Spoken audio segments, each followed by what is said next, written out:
बहनों, नमस्कार। सारा चैनल के जीवन का सारा कार्यक्रम में आप सबका स्वागत है। आज हम बाइबल के सबसे प्रसिद्ध और प्रभावशाली दृष्टांतों में से एक पर मनन करेंगे। इस दृष्टांत को हम आमतौर पर खोए हुए पुत्र का दृष्टांत कहते हैं, लेकिन वास्तव में इसे खोए हुए बेटों का दृष्टांत कहना अधिक उचित होगा। यह दृष्टांत तब सुनाया गया जब फरीसी और शास्त्री शिकायत कर रहे थे कि यीशु पापियों और कर वसूलने वालों का स्वागत करते हैं और उनके साथ भोजन करते हैं। उनकी शिकायतों के जवाब में यीशु ने 3 दृष्टांत सुनाए। एक था खोए हुए भेड़, दूसरा खोया हुआ सिक्का और तीसरा खोए हुए बेटों का दृष्टांत। इस कहानी में एक पिता और उसके 2 बेटे हैं। दोनों बेटों किसी न किसी रूप में खोए हुए थे। छोटा बेटा घर छोड़कर दूर चला गया था, जबकि बड़ा बेटा घर में ही रहकर भी अपने पिता के प्रेम और अनुग्रह को समझ नहीं पाया था। यीशु जानते थे कि कर वसूलने वाले और पापी लोग छोटे बेटों में स्वयं को देखेंगे। वे यह भी जानते थे कि फरीसी और शास्त्री बड़े बेटे में स्वयं को पहचानेंगे और शायद कुछ लोग उस पिता से भी स्वयं को जोड़ेंगे जो अपने बच्चों की प्रतीक्षा करता है और उनसे प्रेम करता है। आज भी हम जीवन के अलग अलग समय में इन तीनों पात्रों में स्वयं को पा सकते हैं। इसीलिए आइए देखें कि परमेश्वर इस दृष्टांत के माध्यम से हमसे क्या कहना चाहते हैं। पहला है प्रेममय पिता। इस दृष्टांत का मुख्य पात्र वास्तव में पिता है। वह हमें हमारी स्वर्गीय पिता की झलक दिखाता है। जब छोटे बेटे ने अपनी विरासत मांगी तो पिता ने उसे रोकने की कोशिश नहीं की। उन्होंने उसे चुनाव करने की स्वतंत्रता दी। इसी प्रकार जब छोटे बेटे ने अपनी विरासत मांगी तो पिता ने उसे रोकने की कोशिश नहीं की। उन्होंने उसे चुनाव करने की स्वतंत्रता दी।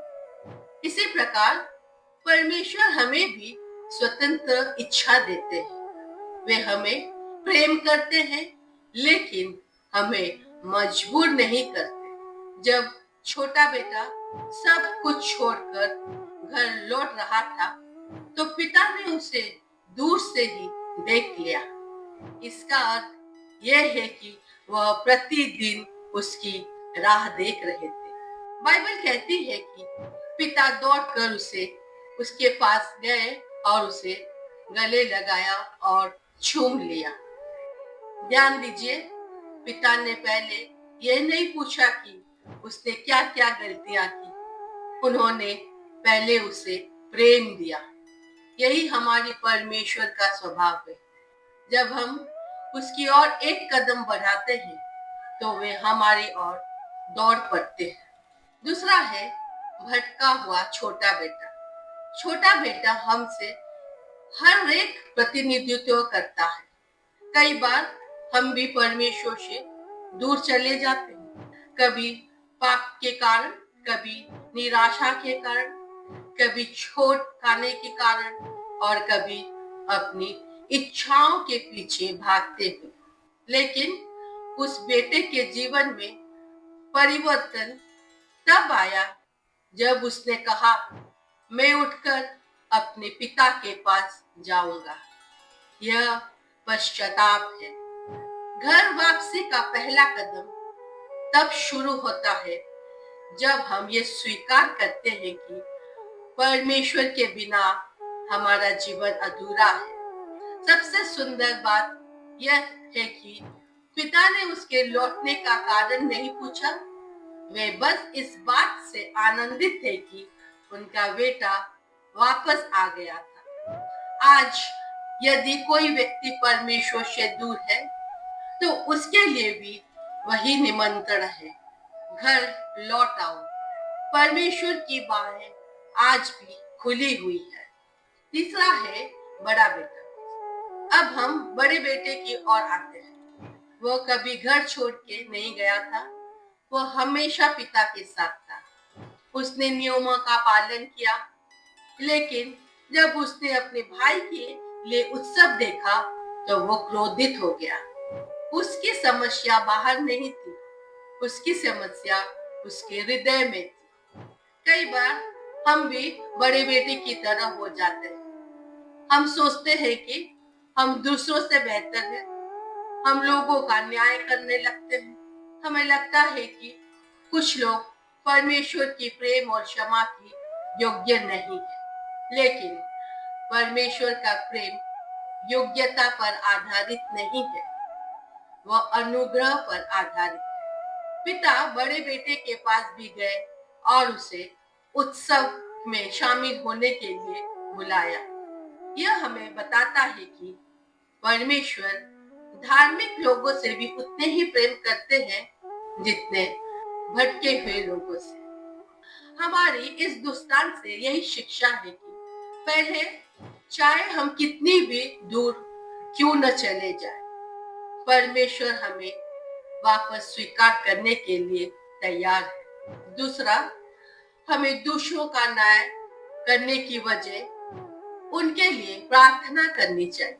और तीसरा, परमेश्वर का प्रेम सबके लिए है, पापियों के लिए भी और धार्मिक लोगों के लिए भी। प्रिय भाई और बहनों, इस कहानी का सबसे बड़ा संदेश यह है कि परमेश्वर अपने बच्चों को खोना नहीं चाहते। यदि आप छोटे बेटे की तरह दूर चले गए हैं तो आज आप घर लौट आइए। यदि आप बड़े बेटे की तरह कटुता और न्याय करने की भावना से भरे हुए हैं तो आज अपने हृदय को बदलने दीजिए। और यदि आप पिता की तरह किसी प्रियजन की वापसी की प्रतीक्षा कर रहे हैं तो आशा मत छोड़िए। परमेश्वर अभी भी कार्य कर रहे हैं। स्वर्ग में सबसे बड़ा उत्सव तब होता है जब एक खोया हुआ व्यक्ति परमेश्वर के पास लौट आता है। आइए हम उस प्रेममय पिता की ओर लौटे जिसकी बाहें आज भी हमारे लिए खुली है, क्योंकि मेरा यह पुत्र मर गया था फिर जी गया है, खो गया था अब मिल गया है, और वे आनंद करने लगे, जो हम लूका 15 अध्याय 24 पद में देखते हैं। प्रभु ये दुष्टान समझने के लिए आपको ज्ञान दे। प्रभु आप सबको आशीष दे। धन्यवाद।